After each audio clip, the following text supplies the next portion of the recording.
Hey everyone, welcome back to the Deep Dive. So today we're diving into something that sounds kind of too good to be true. Life on easy mode. Yeah, right. Who wouldn't want that? We've got two sources to help us break this down. Okay. The first is a long-form article from Zen Habits called How to Put Life on Easy Mode, Mm. and it's packed with practical tips. Okay. Then we have a nice, concise piece from Deep Stash Yeah, that pulls out some of the key takeaways. I like that combo. Yeah, me too. I think it's going to be really helpful. Yeah. So, So yeah, when you think about easy mode, it's yeah. interesting because most people think about external circumstances like, Yeah. winning the lottery or something like that. Right. But these sources approach it from a totally different angle. It's not about what's happening around us. Yeah, right. It's like our internal state. Yeah. It's about choosing a perspective of peace and ease no matter what's going on. Exactly. And the Zen Habits article gives this powerful example. Imagine something as simple as like drinking a glass of water, Right. washing a dish, Yeah. or even reading an email. Mm-hmm. What if you could approach these everyday tasks with just like a sense of relaxed effortlessness? I love that. Right. It's like finding that inner calm amidst all the chaos. Mm-hmm. But how do we get there? Yeah. Because Yeah. life is not always a walk in the park. Well, that's where these actionable habits come in. Okay. The Zen Habits article outlines a whole bunch of these, and these aren't like massive life overhauls. They're Pleasure, just Zen. subtle shifts Yeah. in our daily routine that can have a surprisingly big impact. Like what, for example? One that stands out is the idea of cleaning as you go. Okay. Now, you might think, okay, that's just good housekeeping, Right. but it's actually deeper than that. Oh, really? Tell me more. It's about preventing that feeling of overwhelm that comes with clutter and mess. Yeah. When you tidy up as you go, you're not only creating a more visually appealing space, Right. but you're also like reducing decision fatigue. Because let's face it, Yeah. even deciding where to start cleaning Oh my God. can be exhausting. I have spent way too much time staring at a messy room. Oh, Being like, I don't even know where to begin. Exactly. Yeah. And this ties into a broader principle of just simplifying our lives. Okay. By incorporating little habits like this, Mm. we're essentially clearing the mental clutter as well as the physical clutter. So speaking of mental clutter, Right. the sources also talk about putting space between things. Yes. Can you elaborate on that a little bit? Absolutely. It's the idea of giving ourselves permission to breathe, to savor downtime. Right. Instead of constantly rushing from one thing to the next, Yeah. it's like hitting the pause button on autopilot. I think a lot of us, myself included, struggle with that. I know, me too. We're so used to being on all the time that we forget how to just be. Yeah, it's a real epidemic. Yeah. And it's no wonder we feel so burnt out and overwhelmed. Okay, so we've got cleaning as you go. Mm-hmm. We've got putting space between things. Any other habits that jump out at you from that Zen Habit article? Well, this one might sound a little out there, Okay. but the article highlights the importance of eating slowly. Okay. Now, at first glance, you might be thinking, Yeah. okay, what does that have to do with simplifying my life? Right. But it's about so much more than just digestion. I have a feeling you're about to blow my mind. It's about bringing mindfulness to the experience of eating. Okay. When we slow down, Mm-hmm. we actually taste our food, we savor the flavors, Right. and we become more aware of our body's signals Yeah. of hunger and fullness. Right. It's a simple act Mm-hmm. that can have profound effects on our well-being. Wow. I never thought about it that way. But that makes total sense. Right. It's about being present in the moment, even with something as simple as eating. Precisely. And that's a key theme running through these sources, this Right. idea of simplifying our approach to life, Right. not just our external environment. Yeah. Because sometimes it's our own thoughts and perceptions Mm-hmm. that are making things feel so complicated. And speaking of making things complicated, Right. that's a perfect segue into our next topic, Yeah. overcomplication. Oh, yeah. So the sources dive deep into how we often create this unnecessary stress Yes. by adding these extra layers of meaning to things. Right. And the Deep Stash piece in particular Yeah. gives some really relatable examples Mm-hmm. of how this plays out. Yeah. Like, have you ever had a friend cancel on you for coffee? Oh, yeah. And then you're like, oh no, they hate me. Totally. It's like our brains are wired Right. to just jump to the worst case scenario. That's a classic example of Yeah. overcomplication. Right. We manufacture this whole narrative about rejection Mm, when the reality might be far simpler. Yeah. Maybe they're just tired or busy Right. or not feeling social that day. Totally. Or they just forgot. Exactly. It's Yeah. like we forget that other people have lives Right. and internal experiences that have nothing to do with us. Yeah. Right. And it's not just social interactions where we overcomplicate things. Right. The deep stash piece also talks about feeling paralyzed by a long to-do list. Right. It's like we get so overwhelmed by the volume of tasks Yeah. that we don't even know where to start. I'm looking at my to-do list right now. Me too. And it's stressing me out. So Yeah. what if instead of getting bogged down by the whole list, you just picked one thing and focused on that? It's like breaking it down into smaller steps. Exactly. Yeah. And even if you only get that one small thing done, it's still progress. Right. And that sense of accomplishment can create momentum and motivation. It's such a good reframing. Yeah. Okay, so we've got overthinking social interactions. Yes. Overwhelmed by the to-do list. What's the third example of overcomplication? The third one is all about overthinking upcoming events. Oh, yeah. You know, spending so much time worrying about how things will go that we forget to actually, like, enjoy the anticipation. I'm so guilty of that. Yeah. I'm a master at turning a fun event Yes. into a stress fest in my mind. Well, the sources remind us that preparation is important, but so is being present. Right. We can't control everything. Yeah. And sometimes the best approach is to just show up Right. and do our best. I love that. It's like finding that balance between planning and letting go. But how do we actually do that? It's one thing to intellectually understand these concepts, Right. but putting them into practice is a whole other ballgame. Yeah, that's what we're going to explore in the next part of our deep dive. Okay. We'll delve into specific strategies for shifting our mindset. And cultivating those easy mode habits. Yeah. So stay tuned. I can't wait. It's like all these examples of overcomplication that we just talked about. Yeah. It's really interesting because they highlight this common thread, you know? What's that? This tendency we have as humans to add like these unnecessary layers of meaning and worry to situations. Right. Like our default setting is to just look for problems even when they don't exist. I think you're totally right. It's like whether it's like misinterpreting a friend's actions or, you know, feeling totally overwhelmed by our to-do list or stressing over an upcoming event. It's like we're just creating this extra mental burden for ourselves. Exactly. And the beauty of this whole easy mode approach is it reminds us that we have a choice. We could choose to simplify.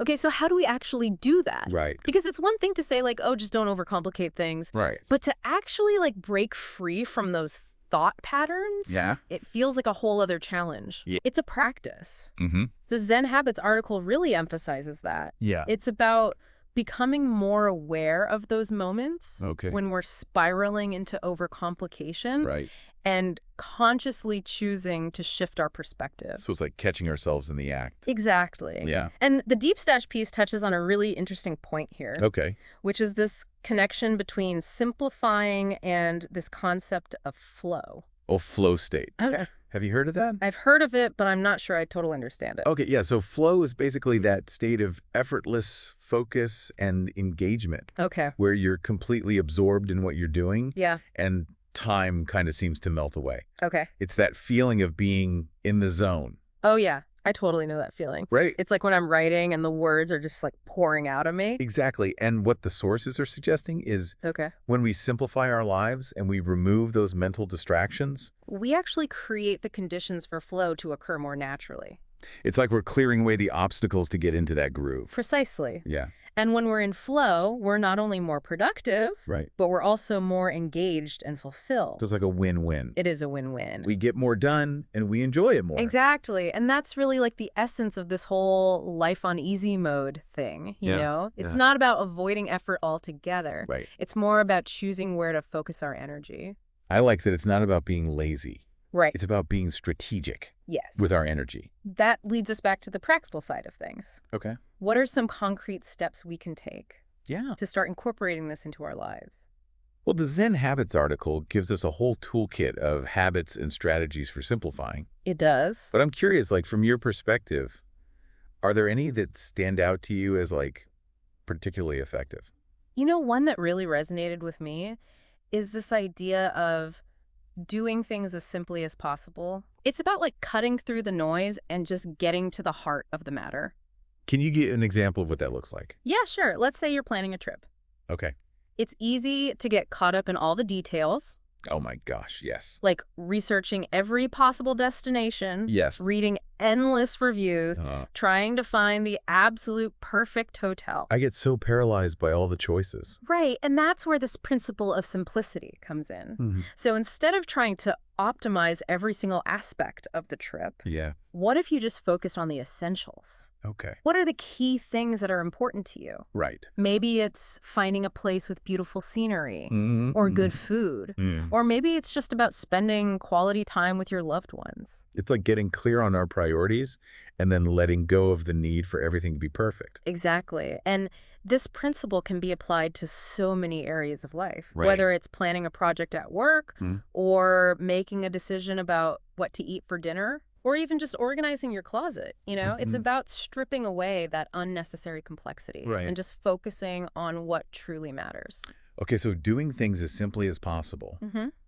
Are there any other habits that stand out to you from the Zen Habits article? Another one that I think is really powerful is this idea of bringing full appreciation to every activity. Okay, that sounds a little abstract. Can you unpack that for me? Yeah, so it's about being present and mindful, even in the most mundane tasks. Okay. It's about finding joy in the simple act of washing the dishes. Right. Or folding laundry. Yeah. Or even just taking a walk. It sounds a lot like what we were talking about with eating slowly. It is. It's like bringing that same awareness and intention to everything we do. Exactly. And the interesting thing is when we start approaching those everyday tasks with that mindful attention, it actually transforms our experience. Right. Things that used to feel like chores suddenly become more enjoyable. And we start to appreciate those little things in life. It's like a shift in perspective. It is. Instead of seeing them as burdens, we see them as opportunities to practice mindfulness. And the Zen Habits article suggests that cultivating this kind of appreciation can actually lead to like a deeper sense of contentment and peace. That makes sense. It's like we're training our minds to focus on the positive rather than dwelling on the negative. Right. And speaking of positivity, the Zen Habits article also emphasizes the importance of rest and self-care. I think a lot of us, myself included, we tend to neglect those aspects of life. Yeah. Especially when we're so caught up in the hustle and bustle. That's easy to do. We feel guilty for taking breaks, or we think we need to be productive all the time. It's a common trap. Yeah. But the truth is, taking care of ourselves, both physically and emotionally, is absolutely crucial for maintaining that easy mode mindset. It's like refueling our energy reserves so that we can show up as our best selves. Exactly. And even like small acts of self-care, like taking a few minutes to meditate or going for a walk in nature or simply taking like a relaxing bath can have a profound impact on our well-being. So it's not about these grand gestures. It's really about incorporating those little moments of rejuvenation into our daily routine. And the key takeaway here is that self-care is not selfish. Right. It's actually an act of self-preservation. I love that. It's about taking care of our own needs so that we can better serve others and show up more fully in our lives. It's not about neglecting our responsibilities. Right. It's about making sure that we're taking care of ourselves. Yes. So that we can better handle those responsibilities. Exactly. And finally, let's not forget about the importance of movement. Oh, yeah, movement. The Zen Habits article suggests moving often, even if it's just for a few minutes every hour. This is about breaking up those long stretches of sitting, right? Yes, especially in today's world. Oh my gosh, I'm so bad at that. Where so many of us have sedentary jobs. Yeah. It's so important. And you know what? Even a little bit of movement can make a big difference. Like what kind of movement are we talking about here? It could be anything from taking a quick walk around the office to doing some stretching at your desk to even just like standing up and shaking out your limbs. So it's about finding little ways to incorporate movement. Yes. Even if we don't have time for like a full workout. Exactly. And the benefits go beyond just physical health. Movement can also help to clear our minds, boost our energy levels, and improve our mood. So it's another way to support that easy mode mindset. Precisely. And I think all of these habits that we've been discussing, they really highlight the key message of these sources, which is that choosing easy mode is a conscious decision. Right. It's about making those small, intentional choices throughout the day that contribute to like a simpler, more peaceful experience. And the more we practice these habits, the more natural they become. It's like we're rewiring our brains for ease and flow. I love that. And the benefits extend far beyond just feeling less stressed. Right. We become more productive, more creative, and more present in our lives. Totally. Which brings us to a crucial question for our listeners. Okay. So as we kind of wrap up our deep dive into this idea of life on easy mode, what's like the one question our listeners should be asking themselves? I think the most important question is, what's one area of your life where you could apply this easy mode approach today? Okay. It doesn't have to be this huge overhaul, Right. Just start small, notice the difference, and watch the ripple effects unfold. I love that it's about taking the insights and actually putting them into action. Yeah. Because knowledge is only powerful when it's applied. Exactly. And remember, you have more control over your experience than you realize. Choosing easy mode, it's a practice. It's a shift in perspective, and it's a commitment to simplifying. It's about making those conscious choices day after day. Yeah. To create a life that feels more aligned, more peaceful. And even easier. It's not about avoiding challenges altogether. It's about approaching them with a sense of grace and ease. And I think that's a beautiful message to end on. It really is. So to our listeners, we hope you leave this deep dive feeling inspired and empowered to create a life on easy mode. Until next time, keep exploring, keep simplifying, and keep diving deep.